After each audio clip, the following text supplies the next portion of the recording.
Test খেলার সময় জাসপ্রীত বুমরা একটি বল সাকিব আল হাসানের আঙ্গুলে লাগে, শুশ্রূষার দরকার হয়। তারপরে ব্যাটিং চালিয়ে গেলেও বোলিংয়ের সময় তিনি ব্যথা অনুভব করেন।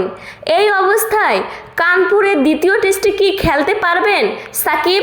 নির্বাচক হান্নান সরকার ভারতীয় গণমাধ্যম জানালেন, চিকিৎসকের অনুমতি দিলে তবেই খেলানো হবে সাকিবকে। এখন এই চূড়ান্ত সিদ্ধান্ত জানানো যাচ্ছে না।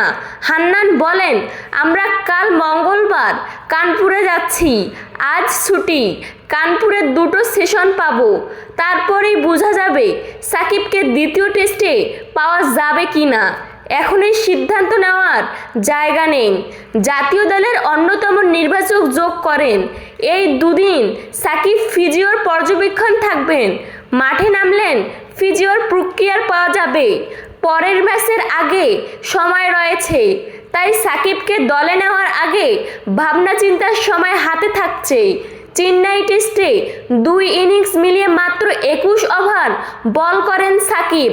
যদিও বাংলাদেশের অধিনায়ক নাজমুল হোসেন শান্ত ম্যাচের পর দাবি করেছেন, বাকিরা ভালো বল করেছিলেন বলেই সাকিবকে দরকার পড়েনি। তারপরও নানা ধরনের আলোচনা হচ্ছে, সাকিবকে চোট লুকিয়ে খেলতে নেমেছেন কিনা সেই প্রশ্ন তুলছেন ধারাভাষ্যকার হিসেবে ভারতে যাওয়ার জাতীয় দলের সাবেক অধিনায়ক তামিম ইকবাল। এই প্রসঙ্গে হান্নান বলেন, জানি সাকিবের চোট নিয়ে আলোচনা হচ্ছে, ম্যাচের আগে ওর কোনো চোট ছিল না, তবু অনেকেই অনেক রকম জল্পনা তৈরি করছে। ম্যাচের আগেও খেলার জন্য শতভাগ তৈরি ছিল, তাই এটাকে বড় চোট বলা যাবে না। ইন্টার মিয়ামিতে আর থাকছে না মেসি।